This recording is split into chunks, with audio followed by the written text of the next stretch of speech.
اعوذ باللہ من الشیطان الرجیم بسم اللہ الرحمن الرحیم۔ السلام علیکم ورحمۃ اللہ وبرکاتہ۔ ویورز، میں ہوں محمد طارق اور آپ دیکھ رہے ہیں روشنی چینل۔ تو بڑھتے ہیں آج کے درس حدیث کی جانب، جس کا عنوان ہے توبہ کا بیان۔ حضرت سلیمان رضی اللہ تعالیٰ عنہ روایت کرتے ہیں، رسول اللہ صلی اللہ علیہ وسلم نے ارشاد فرمایا، جس دن اللہ تعالیٰ نے آسمانوں اور زمین کو پیدا کیا، اس دن 100 رحمتوں کو پیدا کیا، جن میں سے ہر ایک رحمت آسمان اور زمین کے درمیان کے فاصلے کے برابر ہے۔ پھر اس نے ان میں سے ایک رحمت زمین میں رکھی، جس کی برکت سے والدہ اپنے بچے پر مہربان ہوتی ہے، وحشی جانور اور پرندے ایک دوسرے پر مہربان ہوتے ہیں۔ قیامت کے دن اللہ تعالیٰ اس رحمت سمیت ان رحمتوں کو مکمل کرے گا۔ حضرت عمر بن خطاب رضی اللہ تعالیٰ عنہ بیان کرتے ہیں، رسول اللہ صلی اللہ علیہ وسلم کی خدمت میں کچھ قیدی آئے۔ ان میں سے ایک قیدی عورت بھی تھی جو کسی کو تلاش کر رہی تھی۔ قیدیوں میں جب اسے اپنا بچہ مل گیا تو اس نے اسے اپنے ساتھ لگایا اور اسے دودھ پلایا۔ رسول اللہ صلی اللہ علیہ وسلم نے ہم سے دریافت کیا، کیا تمہارے خیال میں یہ عورت اپنے بچے کو جہنم میں ڈال سکتی ہے؟ ہم نے عرض کی، اگر یہ اس بات کی قدرت رکھتی ہو کہ اس بچے کو جہنم میں نہ ڈالے تو اللہ کی قسم نہیں ڈالے گی۔ رسول اللہ صلی اللہ علیہ وسلم نے ارشاد فرمایا، یہ عورت اپنے بچے پر جتنا رحم کرتی ہے، اللہ تعالیٰ اپنے بندوں پر اس سے زیادہ رحمت کرنے والا ہے۔ حضرت ابو ہریرہ رضی اللہ تعالیٰ عنہ رسول اللہ صلی اللہ علیہ وسلم کا فرمان نقل کرتے ہیں، اگر مومن کو یہ پتہ چل جائے کہ اللہ تعالیٰ کی سزا کتنی سخت ہے تو کوئی شخص جنت کی آرزو نہ کرے، یعنی یہی تمنا کرے کہ اسے اللہ تعالیٰ کے غضب سے نجات مل جائے۔ اور اگر کافر کو اللہ تعالیٰ کی رحمت کا پتہ چل جائے تو جنت سے کوئی مایوس نہ ہو۔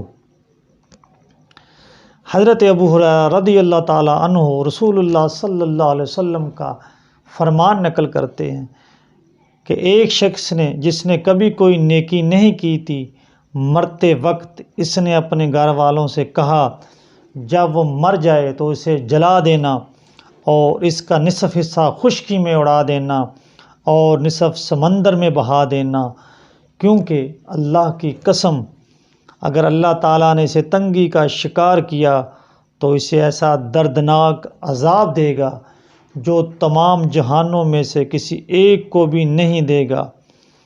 جب وہ شخص مر گیا تو اس کے گھر والوں نے وہی کیا جس کی اس نے انہیں ہدایت کی تھی۔ اللہ تعالیٰ کے حکم کے تحت خشکی نے اس کے اجزاء کو اکٹھا کیا اور سمندر نے بھی اس کے اجزاء کو اکٹھا کر دیا۔ پھر اللہ تعالیٰ نے دریافت کیا، تم نے ایسا کیوں کیا؟ اس نے عرض کی، اے میرے پروردگار، تیرے خوف کی وجہ سے، ویسے تو زیادہ بہتر جانتا ہے۔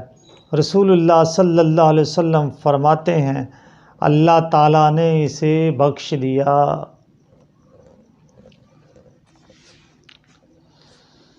حضرت ابو ہریرہ رضی اللہ تعالیٰ عنہ روایت کرتے ہیں، رسول اللہ صلی اللہ علیہ وسلم نے ارشاد فرمایا، بندہ کوئی گناہ کرتا ہے اور پھر یہ دعا کرتا ہے، اے اللہ مجھے بخش دے، تو اللہ تعالیٰ ارشاد فرماتا ہے، میرے بندے نے گناہ کا ارتکاب کیا اور وہ یہ جانتا ہے کہ اس کا ایک پروردگار ہے جو اس کے گناہ کو بخش سکتا ہے اور اس کے گناہ پر گرفت بھی کر سکتا ہے۔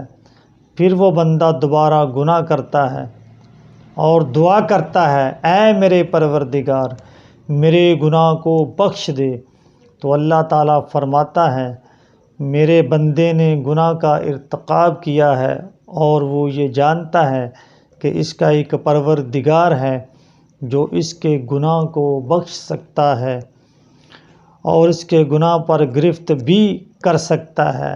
وہ بندہ پھر گناہ کرتا ہے اور یہ دعا کرتا ہے کہ اے میرے پروردگار میرے گناہ کو بخش دے، تو اللہ تعالیٰ فرماتا ہے میرے بندے نے گناہ کا ارتکاب کیا ہے اور وہ یہ جانتا ہے کہ اس کا ایک پروردگار ہے جو اس کے گناہ کو بخش سکتا ہے اور اس کے گناہ پر گرفت بھی کر سکتا ہے۔